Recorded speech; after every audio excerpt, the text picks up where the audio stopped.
Recording in progress. Oh, there we go. Hi, everyone. Hold on, let me.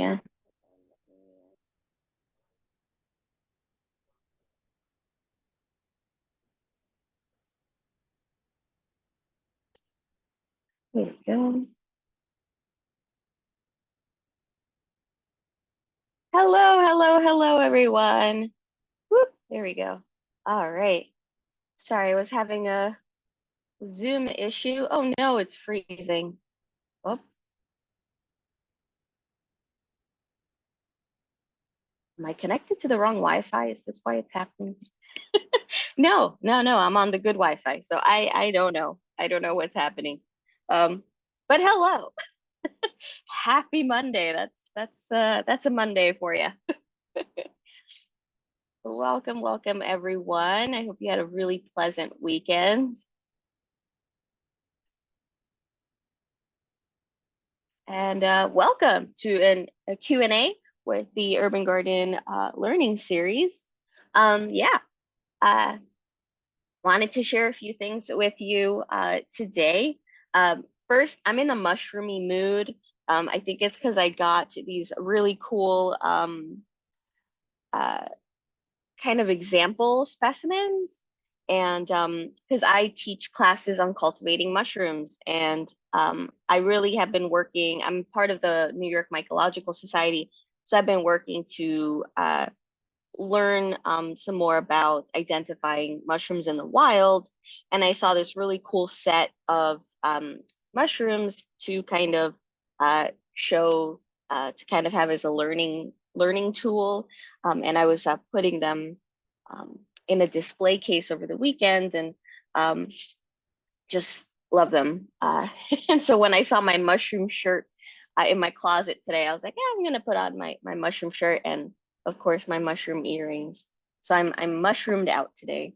Um, but I did want to show you this really cool set. And so this I actually got from Lots Less. I love those little bamboo display cases, but I have this on my shelf. But if any of you are have, are teachers or are just really into mushrooms, or maybe know someone that's into mushrooms, or even a kid who's maybe learning about mushrooms, these are just really cool. And it was like a pack of, I think it was a pack of 20 for like $15 or something on Amazon. It really wasn't bad. But here you could see the pinning. So this is when the mushroom is still very young. So it's super cool. Some really neat ones. Just wanted to quickly show you if anybody is into mushrooms. These are super cool. Some oyster mushrooms. Um, they just look super nice. Super nice. Um, yeah, really cute. And what's cool, here's this one that turns into a stinkhorn. Um, you can kind of see it. There you go. You can see the orange under there. Funny enough, we have a tree pit 2 houses down that has a really old oak tree. And my neighbor recently put some wood chips down to kind of liven it up because they used to have rocks. But rocks are really bad for drainage. And so they replaced it with mulch, and they started getting stinkhorn mushrooms. Super cool. They look really like alien, bright orange, really neat looking.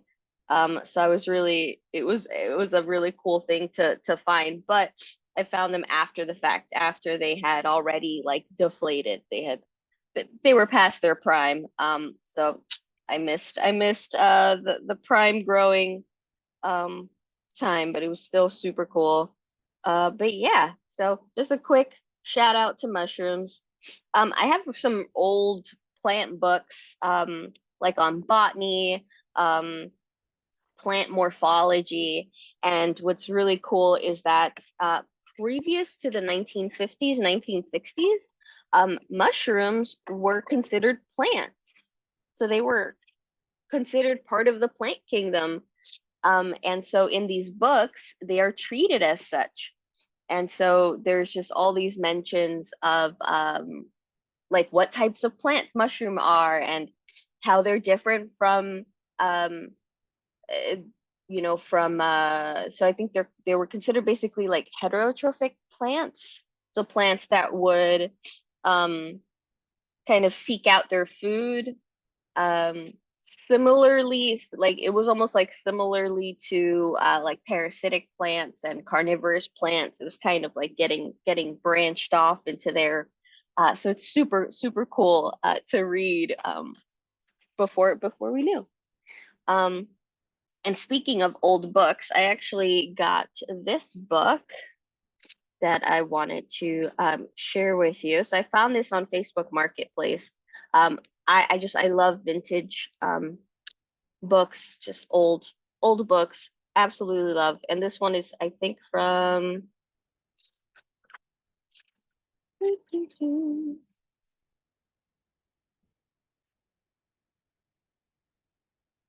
yes, this one's not very old, but it's 1967, but really beautiful. I have some that are from the 1800s. Those I really, really like. But regardless, I love the smell. Does anybody else here love the smell of old books? But it has these really gorgeous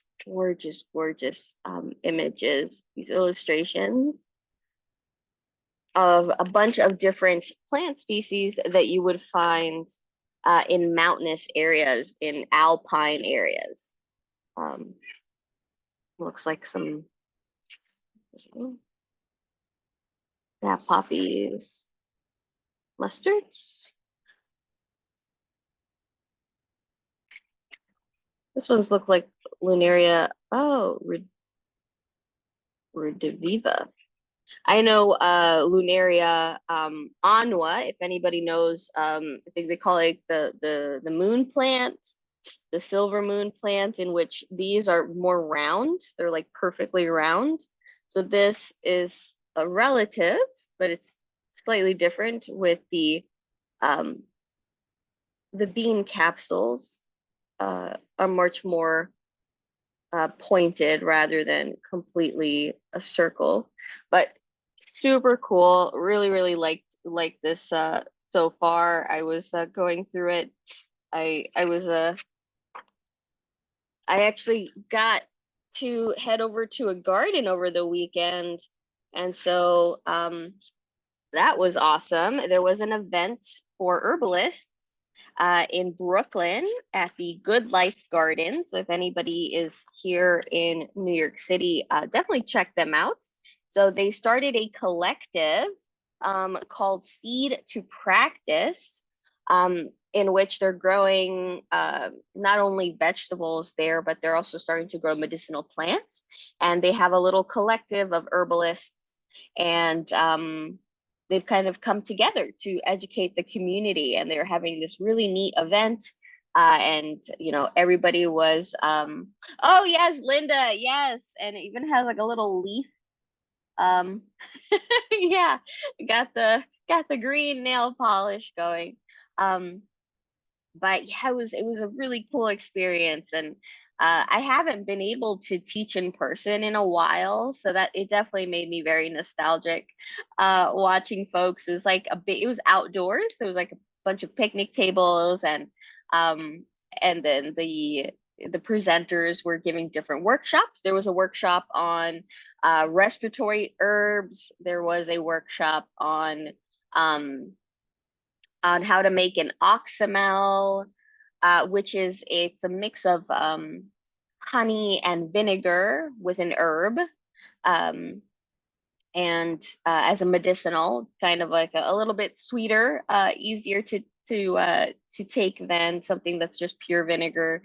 So it works well like for sore throats and especially for kids too. So, but yeah, it was super nice. And so it was a great opportunity to meet a lot of folks, and yeah, and kind of really kind of get back into that, because I was like, oh man, when COVID happened, I kind of went fully online, and I still do walks and stuff.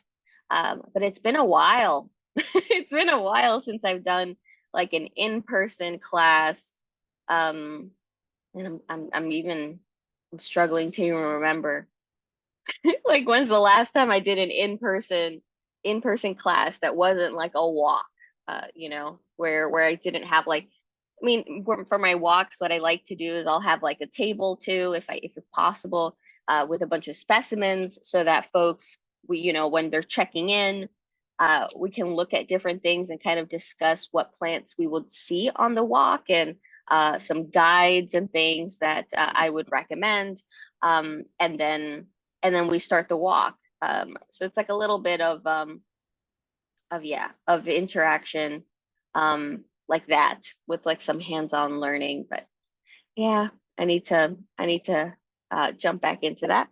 Um, but yeah, so it was just it was a really nice experience. I definitely would recommend folks, if you have community gardens, see if there's collectives, if this is something that interests you, because it's really, really nice to be in community. Um, it was just like great vibes, and I definitely needed that.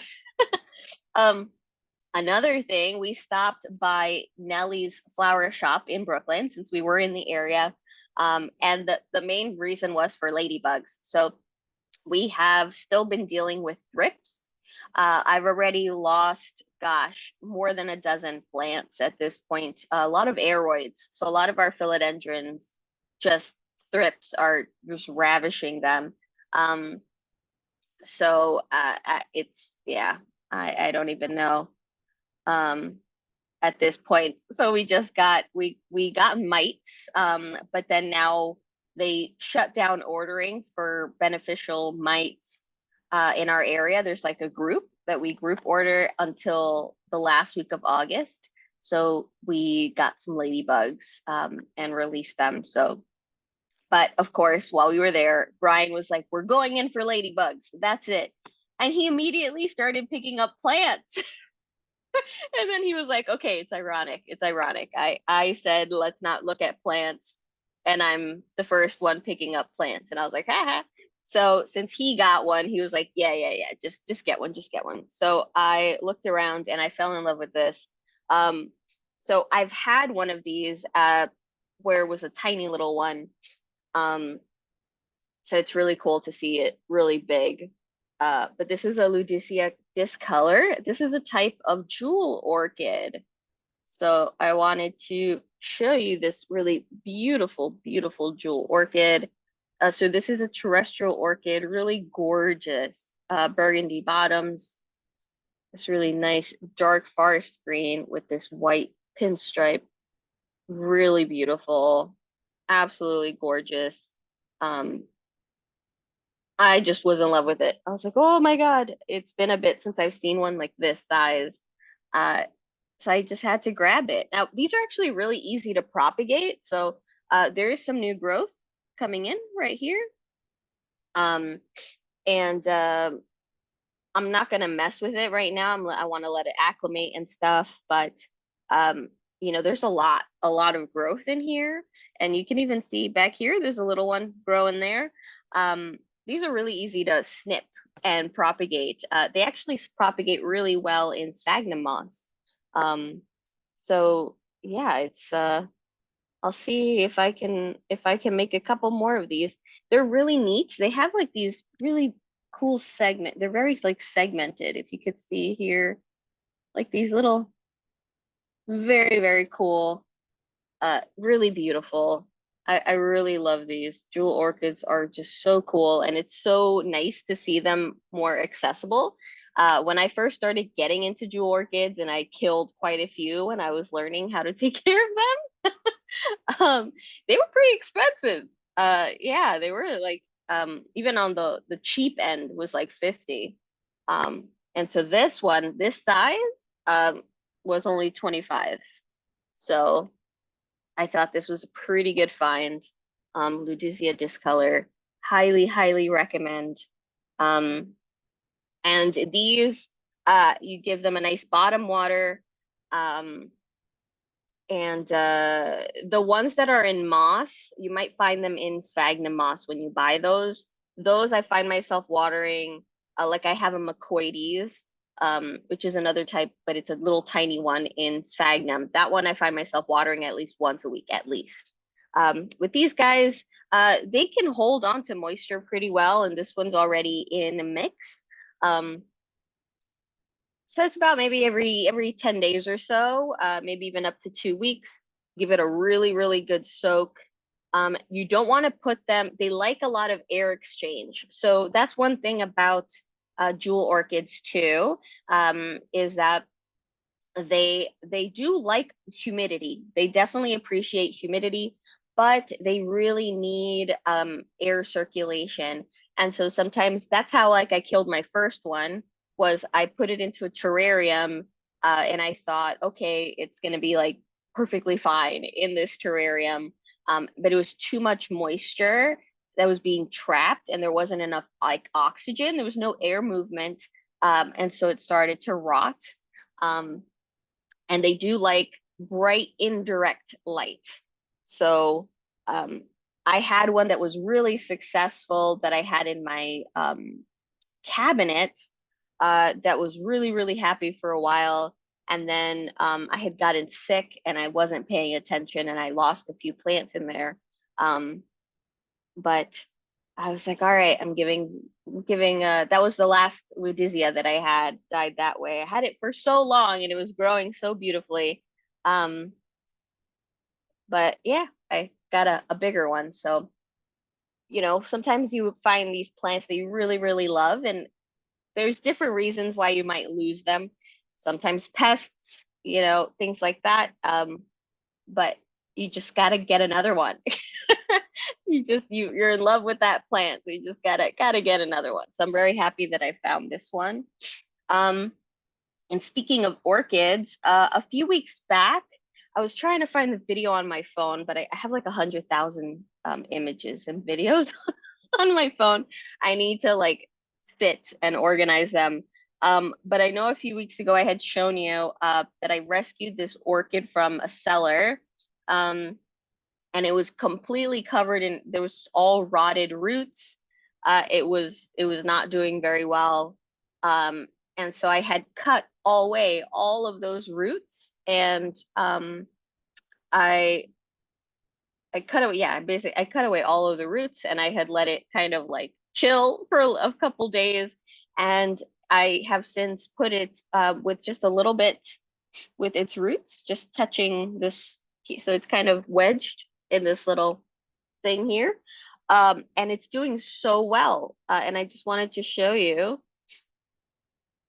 But look how healthy these roots are. Absolutely beautiful, nice and chunky and green and alive. When I first got it, it had just had black. It had a bunch of black roots. It was in a densely packed, um, kind of like a ceramic cup with no holes or anything, and it was all sphagnum moss. But this it had been so underwatered that the sphagnum moss was like a brick. Um, and so I had to kind of tease. I wet it first. You let it soak. If that's the case, you got to let it soak. So I let it soak, and then I slowly like teased away all that sphagnum moss. And that's when it revealed just how bad the rotting was. Um, and yeah, I cut it all back. I just left her with these two roots and one little root that I wasn't sure about. And sure enough, it died back. It was broken. Um, so right now it has these two, but it started getting another little one that's starting to come out. But yeah, just wanted to show you can bring them back. So if you find one, um, and you think, oh my God, this poor thing has like no roots, it's gonna die. Just try. Just try. So far so good. And I just kind of found this, I have these um up in my cabinets. I have some odd little glass things that that came with like herbs or came with like candles and things like that. So I found this one. I thought it worked perfectly because I could kind of keep it above out of the water with just the roots touching, and it's happy this way. But yeah, just wanted to just give you an update on that. And then lastly, um, yesterday afternoon, I spent some time working in our kitchen, the cabinets. We have our apothecary. And so I was kind of doing inventory, getting rid of expired stuff, um, and kind of relabeling a lot of things because that's one big thing is that a lot of like the stuff, like the plant stuff too. So even like our amendments, our soil amendments, along with any herbs and things that I have here, a lot of it I just know by sight. And then I realize how complex that can be when I ask Brian or I have someone helping me with stuff and I'm like, hey, can you pass me this? And none of it's labeled. So so I was spending some time kind of labeling everything. Um, but yeah, I just wanted to show you these really cool labels that I got. And I'm happy to share. I got some templates that are downloadable, so I can share those. Um, these I got from Amazon. So I had gotten these um, spice jars last year. And these are the ones that I keep like right by the stove with the stuff that I use most of the time. So like there's rosemary, there's cumin, um, and I didn't have any labels on them. And I found these really neat old looking kind of like vintage labels and really, really love that. But I got these two. I got the template and I got that paper. It's adhesive paper. So it's like you can cut it and make your own stickers um, with a bunch of different. I'm still working on it. So I only managed to do 2 rows of shelves. I had a bunch of these. So this is the one that's left. Um, but yeah, so I'll share this on Facebook if anyone is interested, so that they can download and print on their own adhesive paper. Super cool. All right. So that's what I was up to this weekend. So just to share with you a little bit. And I saw some questions. So let's see what's going on. Have I ever done, so Doug asks, have you ever done a talk on carnivorous plants? No, I have not. Uh, I mean that I could. I currently don't have any. I've struggled with carnivorous plants. Um, it's just I never see. I've tried different ways. So I've even had Venus flytrap in agar. It was like a growth medium. So it wasn't even in any type of like substrate, like a soil or moss substrate. It was actually in it was like a gel that was supposed to kind of feed it continuously, and so you don't have to water it, and you don't have to. You just kind of put it in a bright window and not worry about it, and it was fine for a while. And then it just started to decline. It got moldy, and I don't know why. Um, but yeah, but I've definitely struggled with carnivorous plants. I've tried a couple. So I've had Venus flytraps several times. I had one I think it was a sundew. And that one was actually doing really well, but it was among those that I lost when I got sick. I had gotten like COVID, I think, for the second time. I've had COVID 3 times. Um, but it was like, I think it was the second time where I was really, really messed up. And yeah, a lot of the plants that were in my cabinets, like a lot of our plants, they just weren't getting taken care of. We were really sick. Um, so yeah, no, the sundew went. Um, and I'm trying to think. Oh, and I've had a pitcher plant before.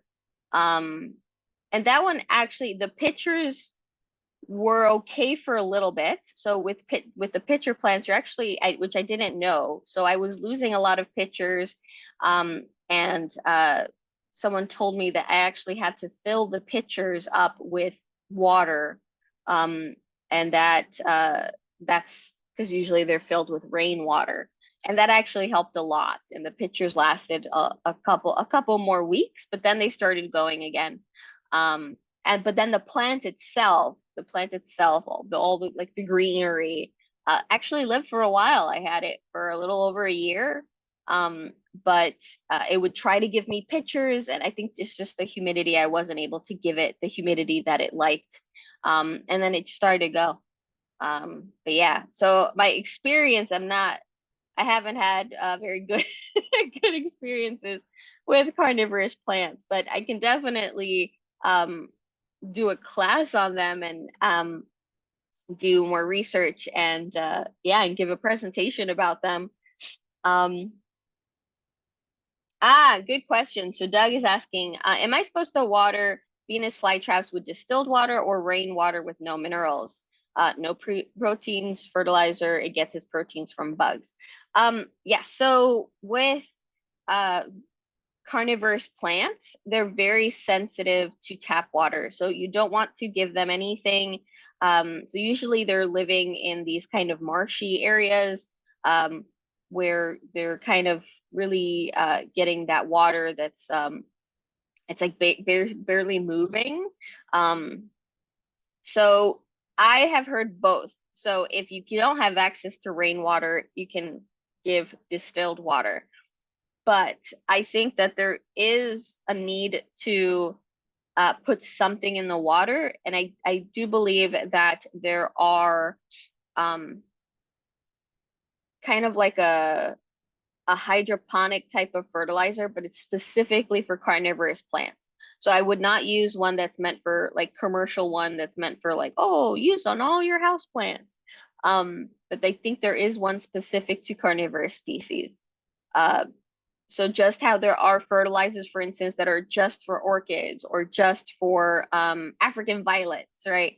I think there is one that is for Venus flytraps where that you can add to their water. So they're in areas that yeah, it's kind of like stagnant. There we go, that's the word. In kind of like stagnant areas. They do get some protein, of course, from the insects that they catch. However, it takes a very long time for them to break down those bugs, and they can't actually have all of the heads catching bugs at the same time. Um, if you can overfeed them, and the heads will start to die. Um, so you got to be careful with that. Um, but yeah, that's as far as I understand it, that there is something you can add. Um, but yeah, distilled water, if you can't access rainwater, if you can access rainwater, then sure, you can do that. But the problem, of course, is acid rain. But you really won't know until if the plant might get a little yellow. Um, but yeah, the distilled water tends to be what most people would do. Yes. Hey, Oh Jocelyn, no. can I show Yes. you something? Sure. Hold on This one is second. Irene. You see what I'm Hi. showing? Oh, here we go. Is Okay, that? this Oh, is an orchid, all orchid. right? Yes. Uh-huh. And then Phalaenopsis. you see this growth? Yes. I don't understand why it's growing. See that? Yeah. This one here? Uh-huh. It, this stem used to be the flowers, this stem here. And then all of a sudden I see these roots, and it's coming off on the end of the stem where the flowers were. This is the first time I'm seeing this. I mean, I have like 15 orchids, and this is the first time I'm seeing a growth where the flowers were. So I want to cut it down. And like I saw you, you were soaking. You had an orchid sitting in water. Can I do the same with this? Yeah, that's called a keiki. So that it's a baby. Yeah. So yeah, you can totally um So where do you I can totally cut? Do cut I it. cut it right on that, where the connection is, or should I cut it here? Um Kind of right where the connection is. So maybe just slightly give it like a little bit of space, and yeah. Yeah, that's a baby. I know that sometimes keikis can happen on a budding stem. And they can also happen as a result of an injury. So if the plant gets like notched in any way, like a little cut kind of thing, that can generate it to create a keiki. And then there's also keiki paste, where you would purposely do a little cut on the flowering stalk, and then you put some paste on it. It's like a special paste that then makes your orchid make one of those. But you just Really? had it naturally happen. Yeah. Yeah, Okay, yeah. but see, but this thing is I I cannot really put it in a jar because I might break the roots when I put it in a jar because they're two separated items. I mean, one is Yeah. going north and one is going south. So how Yeah. do I like manage to carefully put them in a maybe it's a bigger mouth jar and That's possible. Yes. You can also keep them, in if you find like a nice size container, you can kind of have it up and just give it like a good soak, um, like about once a week, and then have it kind of outside of water. So that's another possibility. like Um, an air plant? Kind of like that, yes. So you can Okay. have it you can have it even in orchid bark if you find like a container that's big enough, because the roots are kind of crazy. Um, if you can put them into a container with some orchid bark and it has like a lot of holes, it's not like a sealed container. And then when you can soak it, kind of get all the excess water out, and it should be fine, and it'll start to generate other roots for you. Yeah, I was really surprised, but I'm But it happy has, to see it. Oh, no, I it's super have a baby. cool. It's a baby. Yeah, thank you. Oh, Appreciate you're that. very welcome. Yeah, it's a keiki. I think it's a KEI. KEI. I think that's, yeah, keiki. But yeah, no, it's a baby. That's so cool. I learned something today. Yeah. Yeah, they're super cool. It's super nice. It's a really cool form of asexual reproduction. Um, so that was a really cool example. Yeah, it can happen just out of the blue, and so it wanted to create a baby. So there you go. Oh no, you got muted. Oh, oh, oh, I think you muted yourself. Hold on. Here we go. Ask to unmute. Anyway, There can we you go. hear me? Yeah. Okay. Yeah. Well, it's summer, right? So I put two or three of my indoor plants outside and they were like growing like crazy. Um this it's green, but it has like white stripes on the leaves.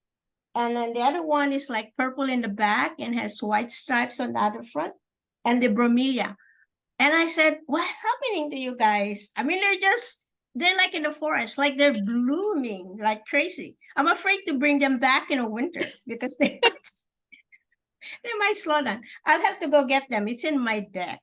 So I'll show you whenever, there's a chance today. Yes, yes, please. And yeah, when you start to bring them back in, make sure you kind of, it's like a process. So definitely when you bring them back in, what you could do is bring them in like over a period of like 2 weeks, where like, okay, in 2 weeks it's gonna start getting cold. And so what you do is you bring it in every day for like so for like the first day for like an hour, maybe hour and a half, and then you take them back out. And then the second day it's like 2, maybe 3 hours. And it's like a slow process where you kind of get them back used to being in your home again. And it makes the transfer much more successful, because sometimes plants, they will get very stressed when they're outside, and then you bring them inside, you might start to get yellow leaves and things like that. So you can do a gradual kind of process. It's like couple hours, couple hours, couple hours, and then yeah, and then it makes it much more successful. Great. I'll go get them. I'll show you later. Yes, definitely. Thank you. That's so neat. Oh, Sue, What are respiratory plants? That's a great question. So plants that have an affinity for the respiratory system, and so a couple examples are plants like mullein. Mullein is wonderful. It is this really it's a well, not there's a couple that are perennial species, but Verbascum thapsus, which is the common mullein. The first year, it's like a rosette with these really fluffy leaves. It's also called the toilet paper plant. That's one of its common names. And it's very fuzzy. And what you do is you dry those leaves. And so for one, if somebody's having like has asthma or respiratory issues, they have cough and cold, and they have trouble kind of like, you know, getting in a deep breath, you can actually have those leaves dried and then you can burn them. And so one option, if it's kind of like external without kind of drinking the herb, you can burn the mullein and just kind of breathe it in, almost like steaming, but with burning. It's kind of breathing in that smoke. That's actually one way to use mullein. Some folks actually smoke mullein, which that's another thing you can do, which sounds counterintuitive if you're having lung constriction to smoke. But mullein, it's covered in these hairs. And what's really interesting about mullein is, you know, hairs usually irritate your lungs and cause them to constrict. But mullein, it's very interesting. The hairs do indeed irritate your bronchioles, but it causes them to dilate rather than constrict. And so I have asthma, and mullein 9 times out of 10 keeps me from having to use my pump. So I'll either have it where I have mullein tincture, which is an alcohol extract. I drink mullein tea almost every day.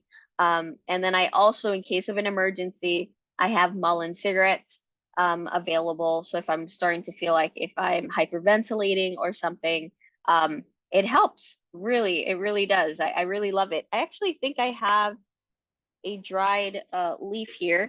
But yeah, mullein is an example. Linden is wonderful too for coughs, colds, for bronchodilation. What else did she mention? Well, she was talking about some specific ones.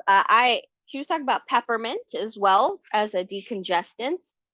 I prefer sage. It's also in the mint family, but yeah, I like sage. There was, I know I have, is it in this one?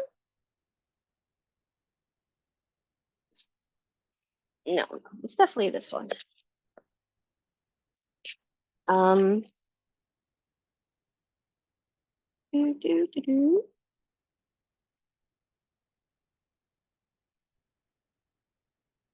And yeah, it was just it was a really cool little workshop. And here we go. I was like, I know I have one. It's slightly broken. It's been through some times, so the leaf isn't perfectly preserved. Um, but this is an example of a mullein leaf.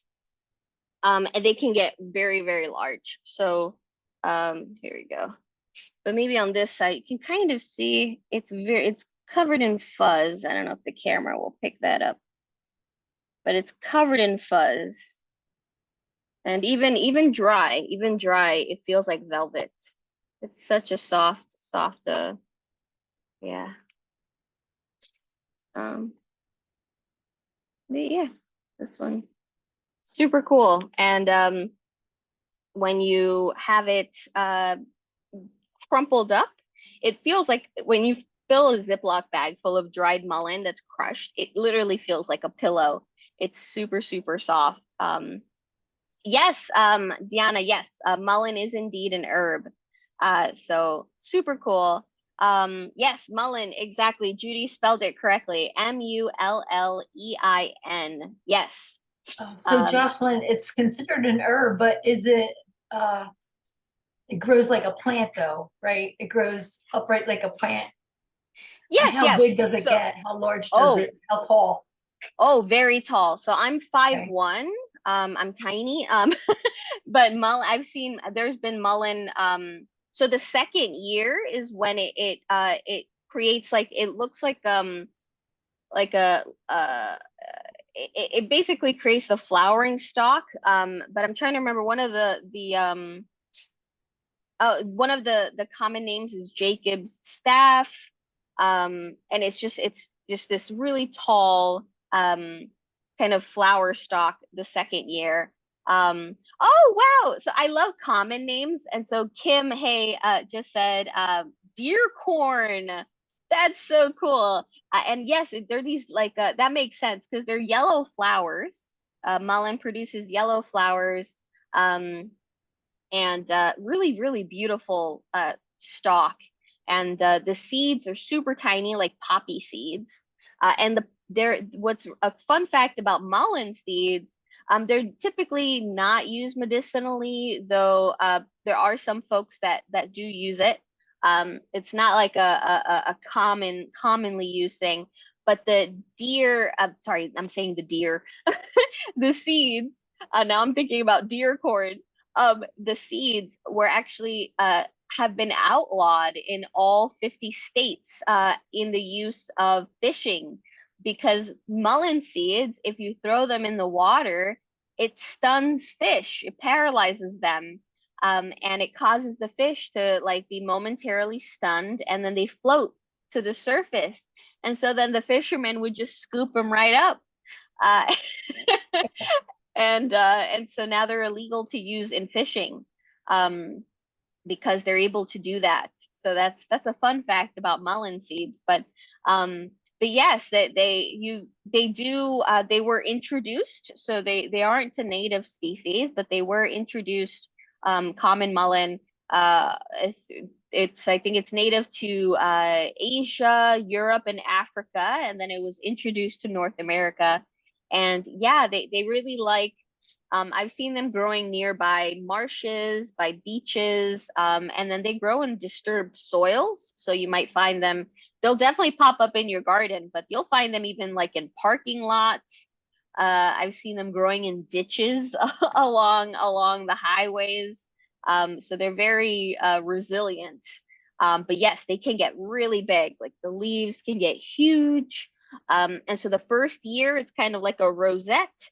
Um, and yeah, that might be a good class for me to do if anyone here is interested. There are a lot of weeds, plants that are considered weeds that might pop up in your garden that are actually really helpful that you could actually use. You can dry them and have them for later use because there's really some really great things like clover. Clover is actually, especially like red clover is a wonderful medicinal. It is it's with calcium, phosphorus, iron. It's like a multivitamin, and folks are like trying to attack it and remove it from their lawns. And it's actually really wonderful. It makes a really great tea. Um, and it's great, especially people who are anemic. Red clover is a wonder. Um, and then other plants like violets. Violets are completely edible. Burdock comes out. People hate it so much, but it's highly medicinal. Other docks like yellow dock, lots of the rumex, so the docks, the seeds themselves, you can actually use them to make like flour, to make bread. There's so many different uses for a lot of plants that people consider weeds. And so yeah, I could totally do a a class on that if that's something that folks are drawn to and want to learn a little bit more about, kind of like because that's where my work kind of intersects. So I have the horticultural and agriculture background. And so, of course, I love houseplants, I love gardening. But then with my background with growing up in a home where herbs were like the first line of defense. And so I grew up knowing, of course, a lot of the herbs that were in my medicine cabinet. But then, finding out later when I was already in high school and then going into college doing urban ecology, where I was like, hold up, there's a couple of these herbs that I know, and you're telling me it grows like on the street. And so it was kind of like this. So that's where a lot of my work goes, where I work with the city, where I remove invasive species, and then I use it as a teaching moment where I'm also introducing folks to all these medicinal plants that we have everywhere. So it's a really cool kind of blend of herbalism and conservation and urban ecology work. So yeah, so I could definitely do a whole class on just that, on all these plants that are considered weeds, that might be popping up even on your, in your right in front of your garage, and you're like trying to attack it with a weed whacker. I had one of my aunts, she had last summer, she was sending me pictures of a plant. It's purslane, and purslane, it's a portulacaria, so it's related to elephant bush, if anybody here has that type of succulent. And yeah, she was trying everything to kill it. So she was throwing hydrogen peroxide, she was throwing bleach, she was throwing hot boiling water on it, and because it was growing in front of her garage, so it was like growing in between like the spaces in the sidewalk, like there, it was kind of like just growing, and she was getting so upset and trying to kill the poor thing, and it was still alive. And it just kept spreading. And I was like, wait, if you would have just asked beforehand, hey, what is this? It's actually considered like a vegetable in many places. It's just eaten, you can eat it. It's something you can literally go here, especially even here in New York City, you can go to the farmer's market and they sell them in bunches for you to add to your salads. And here she was trying to murder it because she thought it was a really bad like weed. And I was like, what is it gonna do to you? So she had like a really personal vendetta, and it was like a whole thing she chronicled on Facebook. It's like, today I tried bleach. And then she'd put like, today I tried boiling water, and I was just like, why are you trying to kill this thing?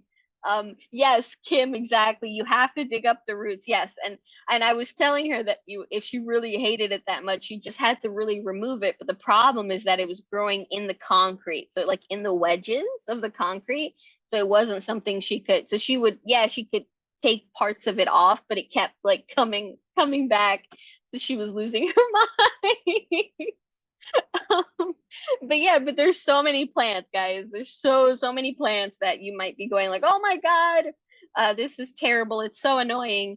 But if you actually identify it, a lot of those, a nicer way of thinking of them is volunteer plants. I've seen that term thrown around a lot. And I think, yeah, that's a nicer way of referring to a weed.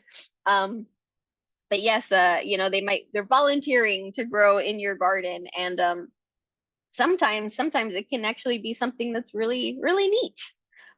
Yeah, so you can, you can go ahead and learn more about them, and they might be something you might not even realize that you need.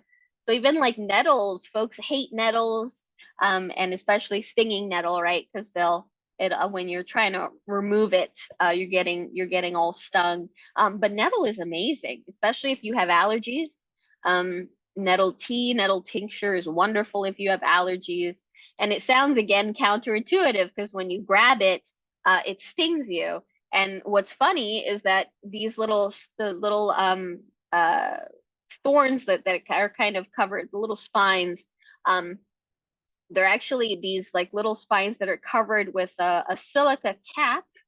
And so essentially when you come into contact with it, the cap breaks off into your skin, and it works like a little hypodermic needle. And so it's pumping histamine into your hands, into your arms, or your legs if you have the unfortunate if you walk through a mullein patch.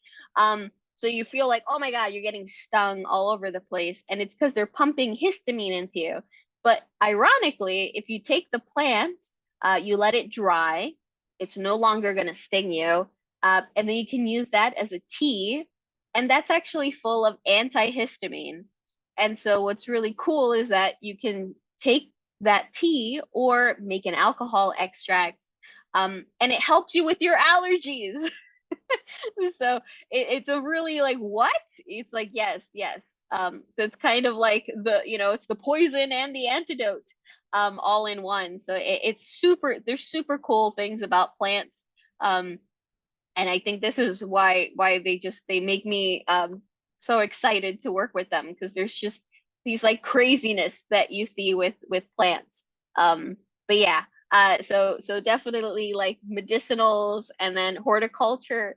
Um, yeah, that's where I really nerd out. So so that's great. I'd love, yeah, I'll do a class on that. Oh no, so Sharon wrote, I had to remove all of my house plants. More than 500. Whoa, you definitely got me beat, because I was scheduled for a termite procedure where the house is heated to over 150 degrees and every living thing inside is killed.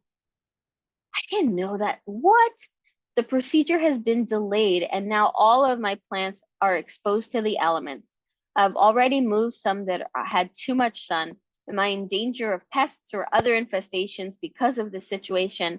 How long can I leave the houseplants outside until a California winter? Whew. Okay, so gosh, I'm so sorry to hear about that, and about the delay. That definitely, that's no fun. I didn't even know that they did it that way. I thought it was like a fumigation for termites. Oh, that's crazy. I mean, I guess that's a more effective way, heating the house to that point. But I had never heard of that. That is nuts. Yes, okay. So your plants are now outside. Yes, you are in danger of pests, especially because this is a very stressful situation. No, unfortunately, not only for you, but also for your plants. And so having like that swift change of their surroundings, so kind of going from the indoors to the outdoors, or sometimes the outdoors to the indoors, there's an acclimation period, and usually, in the best case scenario, as I was mentioning earlier, you want to do it kind of gradually, maybe over a week, over 2 weeks, like a couple hours, until you finally do the move to where you're wanting it to go. But when sometimes you can't do that like this, you just got to put them all outside. So in terms of yeah, pests, I would say just to keep an eye out, because stressed plants will definitely attract pests. It's kind of unavoidable at that point. So if they're stressed, plants actually do emit kind of like not sonar, but it's like kind of like these they're not, we can't hear them, but they actually do make sounds. They're like waves of sound, and this can happen when they're really stressed, when they're thirsty, and then this sometimes makes them like a beacon, and pests go, ooh, that plant's in trouble, and they can actually find food that way. And so, yeah, so that's another weird fact. But plants, yes, they can emit like a sound that we it's imperceptible to us. But other creatures can, like these pests can pick up on. But yeah, I would say to and how long can you leave them outside? So it depends on the plants. So some species, they might not fare well if right now it's like summer and it's humid. And if you're able to keep them in a lighting situation where they're not getting harmed outside, they're probably okay. On the average like the lowest temperature you want to go with average house plants, kind of like a consensus among the house plant community, is like 55 Fahrenheit. That's basically like the lowest temperature you would want to be outside um, with your plants. Some plants are a little bit more cold hardy. So there are some plants, like even some succulents like echeverias, I think they can get down to even like 40, 45, you know, before they're not freezing. So, but on average, 55 tends to be that threshold. So kind of like the red zone.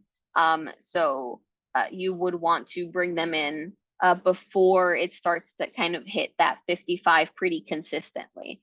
So if it's just gonna dip like to 55 at night, but then it's still you know, in the 70s or something during the day, that's not that big of a deal. But if you start to see that it's pretty consistent, where it's dipping to under 55, or the overall temperature during the day is less than 55, then definitely bring them in.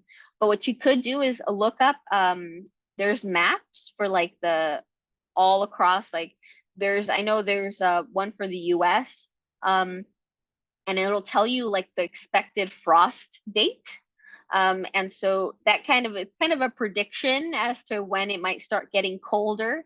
So you can kind of use that as a guide for your area and see when it's forecasted to start getting a little cold, so that you can kind of do that gradual reintroduction kind of 2 weeks before that date. So you can kind of start to bring them in and just kind of make that transition a little bit easier. But gosh, with 500 of them, wow, Sharon, wow, that is quite an undertaking. Whew. Oh, Diana, you're mentioning colder temps. It gets cold in the desert at night. So do all the cacti store heat along with water? Oh, good question. Yes, so it gets very cold in deserts. Yes, so some cacti, yes, they can definitely deal with colder temperatures at night, and so they're basically storing uh like energy. It's called oh my gosh, their photosynthesis. It's not regular photosynthesis. CAM. It's called CAM. I might be remembering that correctly. CAM. And yes, they are kind of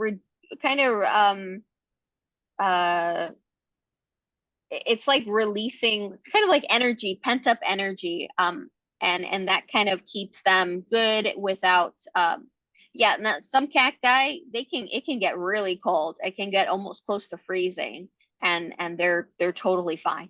They're like So absolutely fine. It could like yeah, snow, and they'll be fine.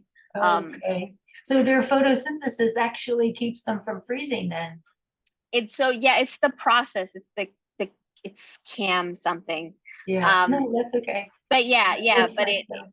yeah, like this internal energy, and it helps them kind of metabolize that energy, and it's just so basically, so what's happening with a lot of plants too, when they're exposed to freezing temperatures, it's also the water in their leaves. What's happening is that water in the cells, more like tiny on a tinier scale, the water in the cells are freezing, and then that causes um, the plant cells, they're kind of like a little square, and so uh, they'll freeze, and then they become very brittle, and they burst essentially, and so sections of the plant will start to die, just like big chunks of the leaf, let's say. But this will happen especially with just plants that just wouldn't naturally be exposed to those types of temperatures. So like echeverias, they can go down to like 40, because in their native range they would be exposed to that type of temperature. But no, but some plants in the desert, yes, they can definitely take it. But there's also, they can only take a certain amount of heat. And so I was actually seeing last week, I'm not sure if I mentioned it last week, there was a TikTok going around, and that the saguaro cacti, it was getting so hot in the desert, hotter than it usually gets, that the cacti were burning. They were just sunburned. So many cacti were just dying. They were literally being fried. Wow. Yeah, it was, and somebody was taking video and stuff and pictures, and it's crazy. It's crazy, but it's getting so hot in certain areas that it's actually killing the cacti. So they're on the other side of that spectrum, unfortunately. Suzanne, her local weathercaster might be able to tell her when it drops. Yes, yes. Yes, you can definitely check out like local weather. If you just want to plan ahead, I definitely looking at those kind of the like predicted like weather like for your zone for the temperatures, just if you kind of want to kind of gauge how soon in the future. Yeah. Oh yes, Suzanne. Oh, here we go. That was weird. I don't know what's going on with the internet today. But yes, dandelion blossoms do make a jelly. Yes, they make jelly. You can make dandelion fritters as well. They're actually really good. You can fry them up. Really good. Dandelion greens are great in salads. I've made dandelion leaf pesto. Highly recommend that. So if anybody is trying to fight the dandelions that they find on their lawns, no, you can actually eat them. So as long as you didn't try to poison them, you can eat them, and they taste really, really great. And you can have the greens, and dandelion root is amazing. The whole plant is amazing. So dandelion root, you can have as a tea. It's really great for kidney stones as well. So it's lithotriptic, I think, is the term. And so basically it breaks down the deposits that might be kind of like creating those kidney stones. And it sometimes it's still used actually with it, like within hospitals and like medical settings, where they combine the use of extracts derived from dandelion with sonar. And so what they'll do is that you're basically taking this supplement that they give you, and then they after I guess a couple days, they do kind of like a sound wave um, kind of therapy on the kidney, and then this causes so the taking the extract starts to kind of break them down a little bit, and then the sonar helps to kind of break them even further, so it's easier for them to pass. So see, there's there's really good things that you can do with all these plants that folks consider weeds. So so don't discount them, because you might be surprised. I'm trying to think. There's gosh. Oh, here we go. Even plantain. If anybody has plantain growing in their on their lawns. So this is a Plantago lanceolata. So this is a long leaf plantain, or also called a narrow leaf plantain. This one too, it's a great antiseptic. It has more nutritional value than kale. So you can eat it. You can tincture it to use, like an alcohol extract to use as an antiseptic. So great. You can, when it's fresh, so this is a dried, so it's a lot browner than you would usually see it. It's usually a nice, really green color, but when it's fresh, you can actually use it for mosquito bites. I got attacked by mosquitoes at the garden on Saturday. It'd been a bit since I'd been chewed up, but I have here's one. I got bit in the face, and I got bit under the chin. And poor Brian, got completely annihilated, his legs. But there were so many bugs. There were so many like leaf hoppers. Like I was watching the presentation and I saw something like on my glasses, and I was like, "There's somebody on my glasses," and I pull them off, and it's like a little leaf hopper was walking across my glasses, and there were so many different types of like butterflies, and it's such a good sign, such a good sign. When you're seeing all these different types of insects in your garden. No, so yeah, Deanna, so these are plantain plantago, but they're different than plátanos, which are like in the banana family, and those are trees, yeah. Right, But okay. they have the same common name, yeah. Okay. Yeah. So yeah, I've definitely you're not the first to ask. It's been a very constant question when I'm talking about plantain, because yes, there is a it's like a banana, it's in that family, and it's called plantain as well. But no, this one is a ground dwelling plant, and it grows like in a rosette in the ground. And I mean, the leaves can get pretty substantially large, and the flowers are really cool because it's like a long stalk, and then the flowers they kind of they start to flower kind of from the top down. So they'll start to kind of flower on top, then that'll die, and then they'll keep flower again, and then flower again, and it's like kind of like a sparkler, like they just start Oh, dying down. It's super cool. Oh, I have a couple plants in here. Dogwood. Anybody? oh. Mhm. So this is Cornus florida, I believe, is the flowering dogwood. And yeah, there's a bunch in here. What is there? Yeah, I really recommend pressing your plants if oh yeah, lamb's quarters. Some of these are really old. So like this one, for instance, this was when I was 17, 16, 17. So a lot of these are well over 20, well over 20 years old. I have a couple in here that, yeah, I got when I like it was 12, 13, and then some that are yeah, are about to hit 20 years. Yeah. So these like lamb's quarters as well is a very common weed.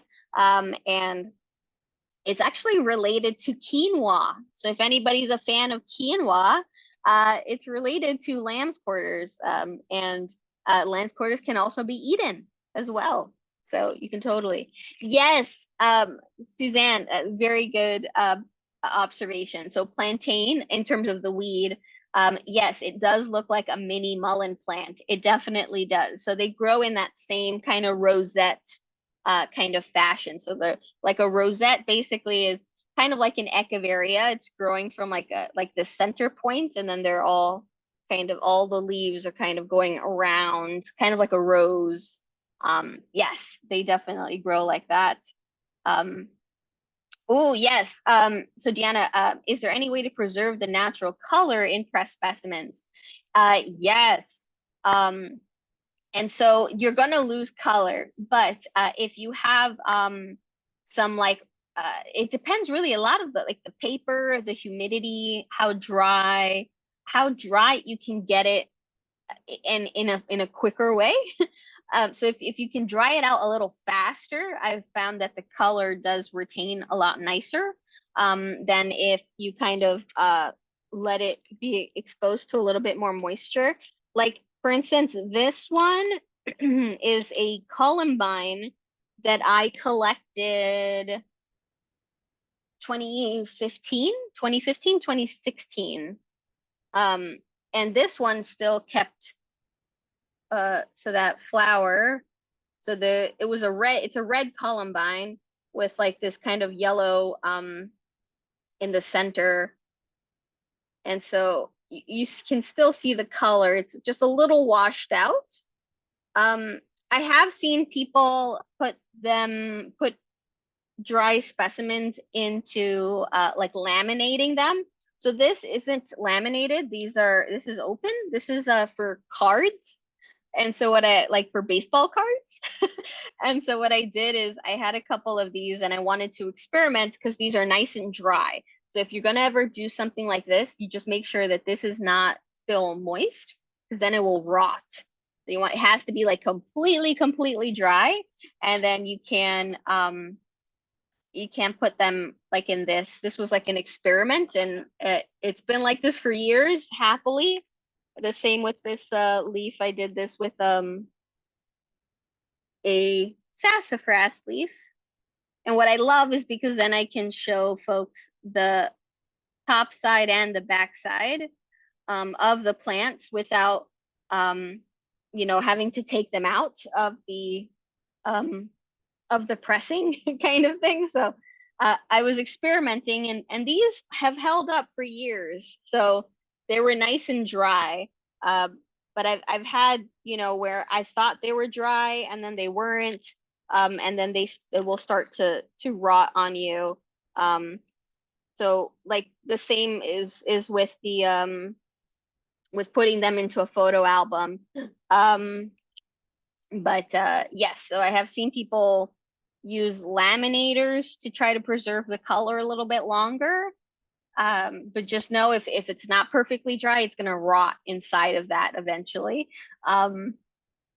And yeah, but yes, Suzanne, yes, you can use, so for folks, if you're trying to do like arrangements too, and so something like where you're not necessarily flattening the flower, but you're wanting to kind of preserve it, like those forever roses and things like that. Yes, borax, using silica gel.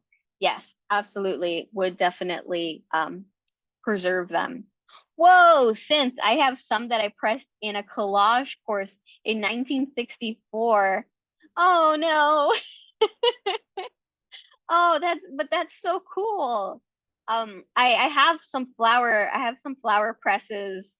I have like a mini flower press and a larger flower press. I have to get them out of the closet. That's I definitely want to do a class on flower pressing because I love pressing plants. If you ever were to borrow books from me, a lot of my books are full of plants. And so if I let you borrow a book, you're probably going to open it and there's just going to be like leaves and flowers falling out of them. And yeah, any of the books that have that good quality paper where it's paper, and especially older books that I have, even like encyclopedias, dictionaries, those old ones that you could probably still find like in thrift stores, those are perfect for pressing your specimens. Don't use what's it called, glossy paper. So kind of like the newer books that have that kind of glossiness to their paper, those aren't going to be good for pressing. Because what's going to happen is like the plant, the moisture kind of gets stuck in there, and it can actually end up messing up the book too. And so it'll stain the book. It starts to rot. It just doesn't end well. So yeah, avoid like magazines, avoid any paper, especially newer paper, that has like that coating to make it glossy. You want like really thin paper works really well. That's going to let that oxygen kind of go through. So you just need that for it to dry. And yeah. Oh, Kim, I have to move them to another storage area. I just love pressed leaves. I've put them between paper towels in a hard press book. Yes, putting them with paper towels works really well to kind of remove, it kind of pulls away that moisture. Also like it's like blotter, it's called blotter paper. So it's a little expensive, but it's really good too. So you want to use that like in flower presses. Newspaper is cheap and works remarkably well. Yes, Synth, what about the paper in old Bibles? Yes. So that kind of paper that it's like really thin, that's really great pressing paper.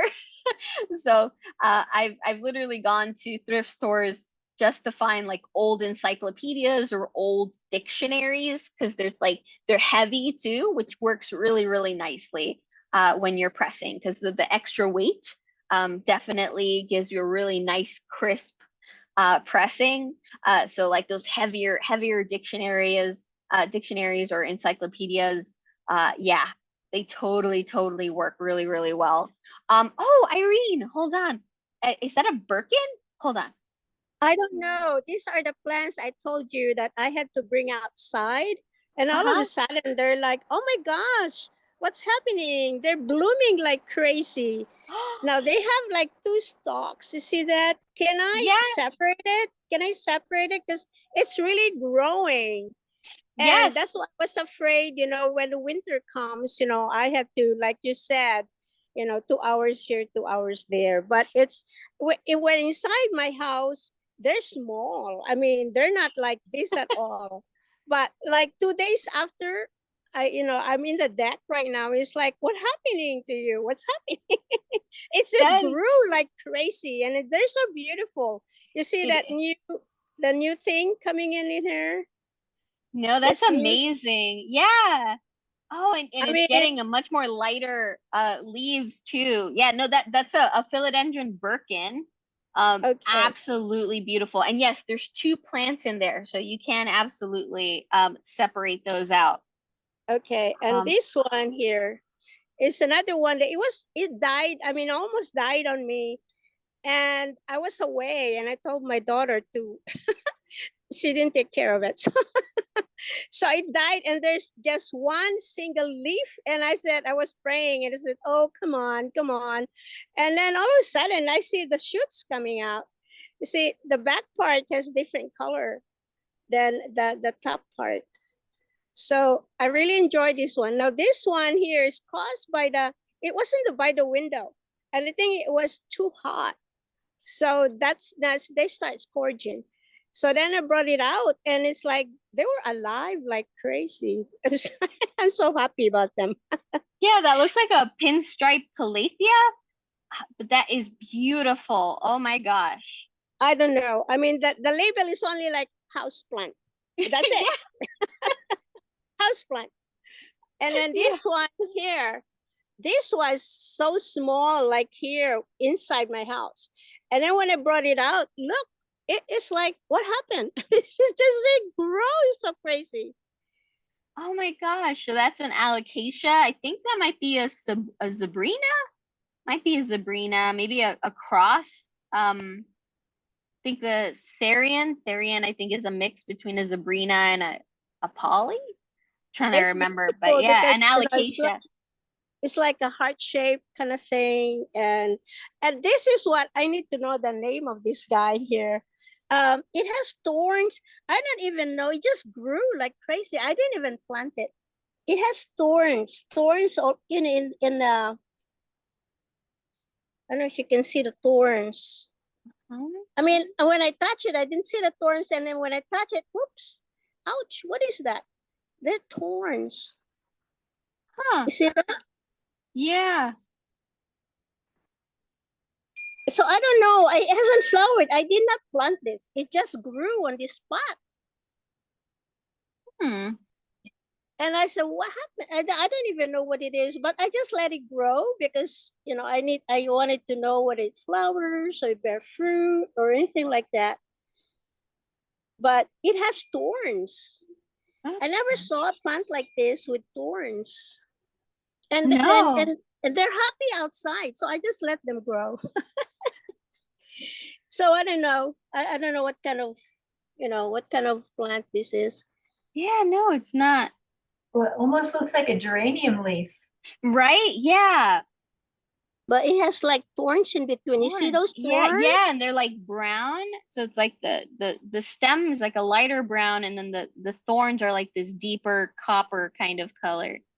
I have not seen this before. I mean, it's unusual, but I just let them grow. I mean, it just all of a sudden it's growing. You say, what are you? Who are you? And then you see this squash kind of thing. Whoa. See, Yes. I save my scrap, right, in the kitchen. And I have a bin downstairs that I put all my scraps. And then I use it in the spring, I mix it with the soil. All of a sudden, I have this guy here. I said, I didn't plant you. It's a That's squash. so cool. Yeah, yeah. And I want to know what your opinion here on this dill. This dill is grown so tall. Can I cut it like here and let it grow back up? I don't think I don't think the stalks themselves would put out more growth. It might encourage more stalks to grow from the base, but I don't think that more will grow for like because it's So in the is that carrot family. So I think so that that, when that you Mhm. that's the end of the season then?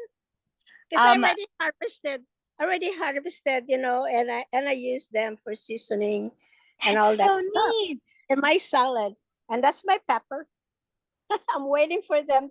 I'm waiting for them to get harvested. And that's my pepper. And that's my pineapple. Oh my gosh. I just saved that cut pineapple head and stick it in there. And it grew. That is awesome. Now, I would love to have a deck like that. Oh, this plant here is a tree from Colombia. Okay, I just got back 2 weeks ago, and they gave us this plant. I mean this fruit, and they open it. It's like spongy, like cotton inside, and there's this big seed, and it's like it has cotyledon. I said, "Oh my gosh, I can save this, bring it home, and grow it." And now they're all growing. But I don't know because the weather here is not Colombian weather. Colombia is tropical. Oops. Okay. I'm still here. Okay, and this one is mint. Pineapples, I don't know, sage. Pineapple sage. This one here. I haven't tried them yet, but it smells like pineapple. And that's my thyme here, but it's a different kind of thyme. It's like a lemon thyme. So I love putting this in my seasoning. And that's my rosemary. rosemary, yeah. And that's another kind of thyme. And that's I don't know what happened to this is arugula. It comes every year. I planted it like 3 years ago. It comes every year. So I welcome them. Now this one here is a mint, pineapple mint. And it smells so good. Yeah. It's crazy, isn't it? That's And I think amazing. Chamomile? you notice this one, the yellow flower? That's chamomile. Uh-huh. So what happened was, as I said, I saved the scrap from the bag, I dry it. And then in the spring, I just mix it with the soil. And then here it is. That is So it's awesome. it's time for me to harvest the flowers and reuse it. That's crazy. That is This so one, cool. I don't know if you noticed this. I stuck one of the turmeric. I put it in there. Said, okay, you grow. And there's one sticking up. So so I can harvest my turmeric soon. Yeah. Isn't that crazy? That is This one here, awesome. this one here is it's an onion family, but I'm allergic to onions. So but I didn't Me mind because too. Me I love the too. flowers. Really? Yeah, I I'm mean, allergic to onions. I just love the flower. I forgot the name of it. The flower is like lavender. But I just like the flower, but I cannot harvest. I mean, I just let it go. Oh, and then I have a lot more here.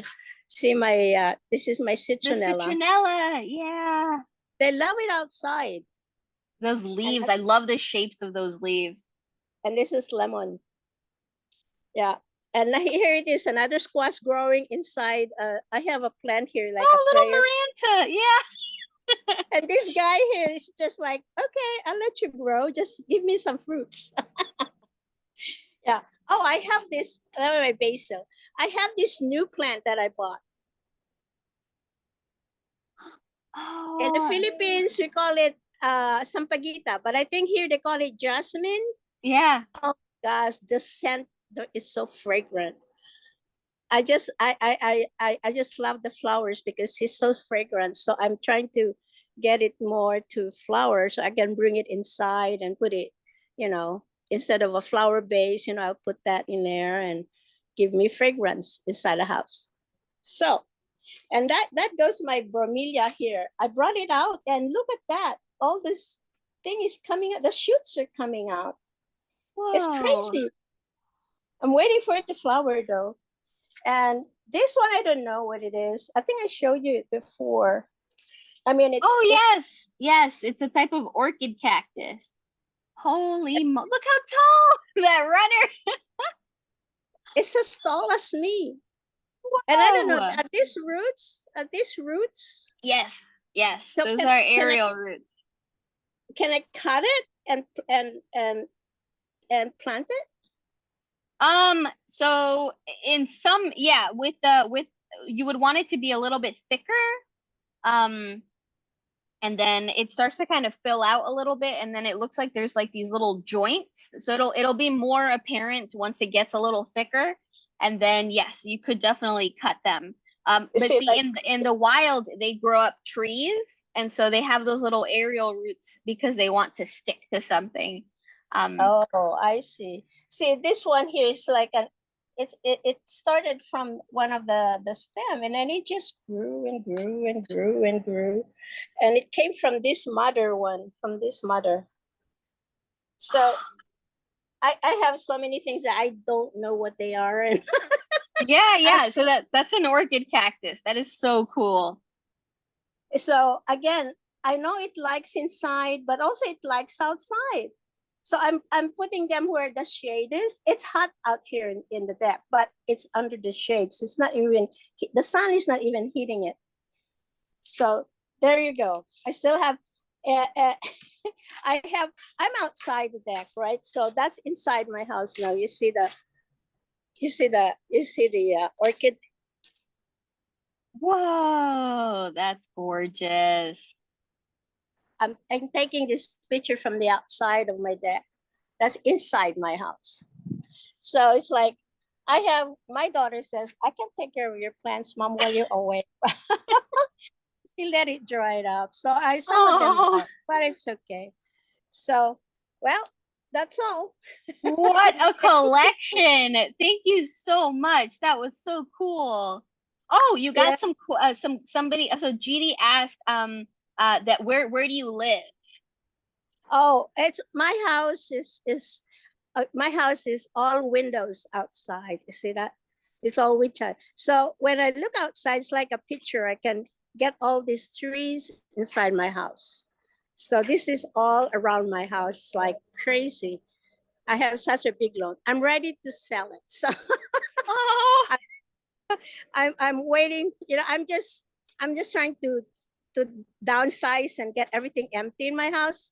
But I don't know where I'm gonna give my plants away because I cannot take my plants with me. So that's the only problem. But I have another one here. So I planted it in like a it's a cactus. mhm. I That planted is so it. cute. So it's like a flower pot, but it's like Yeah. pipe. It's like pipes. That is so neat. That looks like a dogtail cactus or something. Oh, but that's so cool. It's just growing in the pipes. Yeah. And it That's doesn't so need a lot of soil, but look, it's growing. There's a new shoot coming out right there. So yeah, these flowered ones, it was like bright pink. And I couldn't believe it. It says, where are you coming from? All of a sudden I see this flower hanging in the end, of these tentacles. And I said, oh my gosh, finally it flowered. I didn't think it would flower, but it did. That So is there so goes. cool. So I give this to friends, like I make something like this and then I give it to friends. So as their birthday gifts or whatever. So there you go. That's so cool. That's a really fun idea. Like to do it like that. That's so cool. Thank you so much. Wow. Every time you turn the camera, I was like, oh, there's more. It looks so freaking cool. Oh, that was so cool. Thank you so much for sharing. See that? Oh my gosh, I love this. So definitely, folks, like I love when folks share their collections. Oh, I would love a deck like that. Oh, I think I would probably lose my mind. Brian was actually looking on what is that called? Zillow. He was looking at it because we're going to be visiting a friend of ours next weekend, and he lives, I guess it's upstate. Um, and so we're going to be going over there, and he just got this really big piece of land. And so he also wants my help kind of identifying a lot of the plants that are living there. So he wants to put up like little metal plates with the different like species names and things like that on the property, especially for like the big trees and things.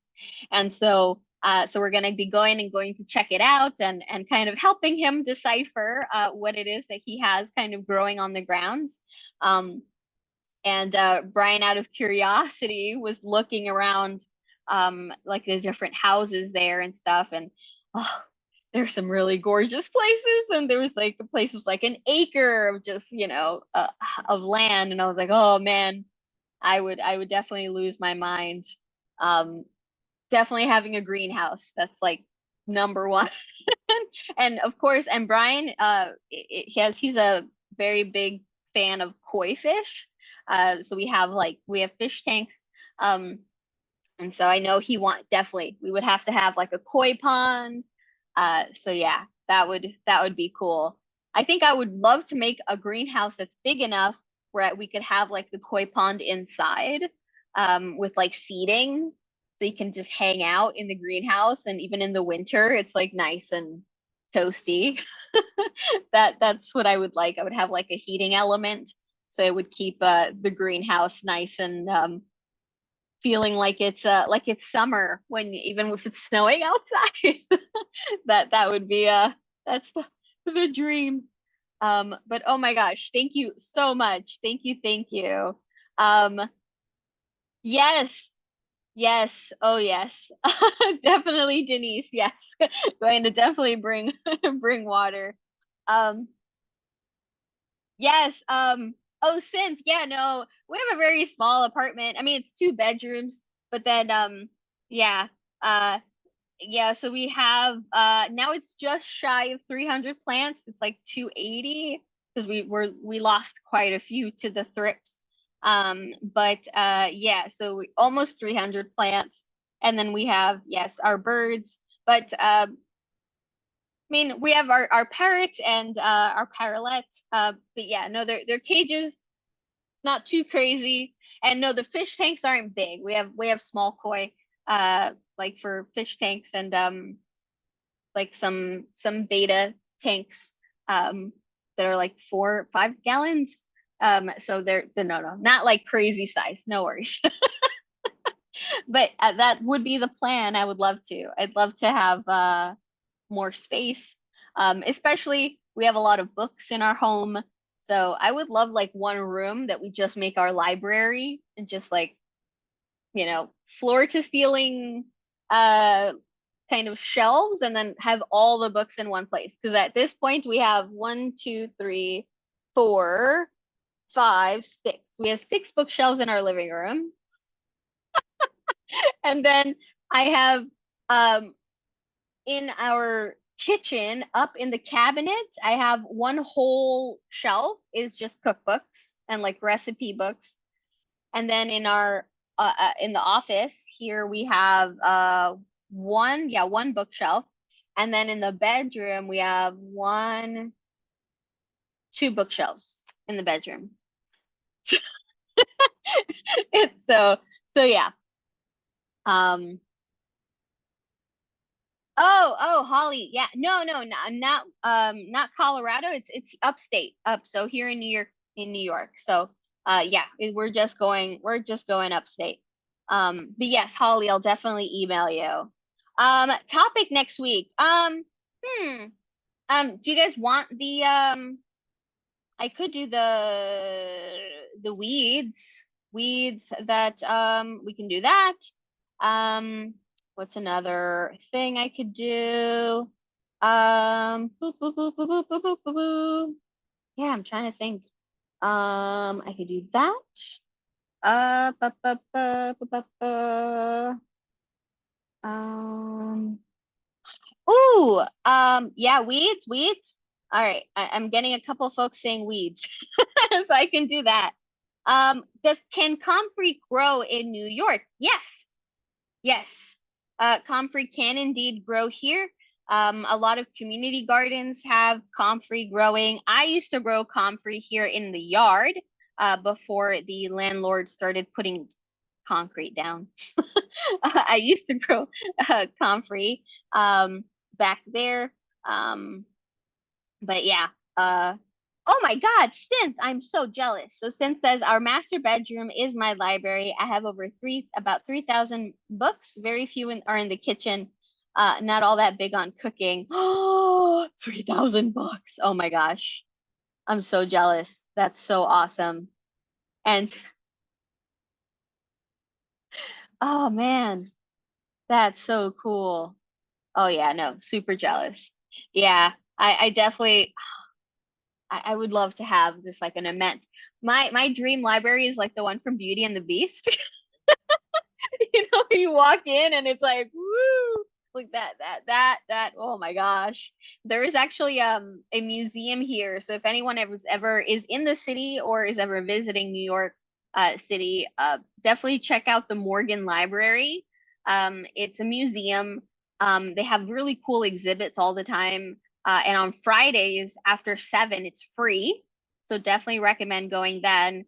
But they have this room that's a library, that is like that, where it's like 2 floors, but it's just like kind of like it looks kind of like a fire escape, it's like this little kind of thing where you would climb, but they don't let you climb because it's a safety hazard. But when you walk in, it's just like these 2 levels. And they even have a book vault, which is really cool. And yeah, and they have some really cool things. They have like Bibles from like the 1400s. They were actually showcasing like Bach, um, like musical, like the sheets of music with like notes. They were showcased. There was a beautiful exhibit on Emily Dickinson. There was another really cool exhibit on Jane Austen. Yeah, they have some really, really great things there, and they get some amazing, amazing, amazing things to showcase. Um, but yeah. Oh yeah, Doug. No, I'm going upstate. Yeah, I'm just going upstate um for Saturday, and we're gonna go check out some plants. Yeah. So but yes, and there is, yeah, definitely Doug. Yep, next week I'll be here. No worries. Oh, you're very welcome. And thanks so much, everyone, for tuning in. Oh, and Kim, we have several libraries: science, sci-fi, gardening, art, and cooking recipe books. I think we're over the 3,000 mark. Nobody wants to move us next time. Oh my gosh. My husband Brian will definitely attest to that. He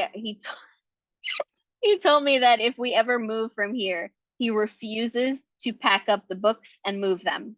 Uh, Absolutely refuses. So he says we will just have to hire a moving company to help us with the amount of books that we have, because he's like, no, absolutely not. My back will not allow it. So yeah, definitely not. But oh my gosh, yes, use a lot of small boxes, right? Yes. But thank you so much, everyone, for tuning in. I hope your Monday is off to a good start.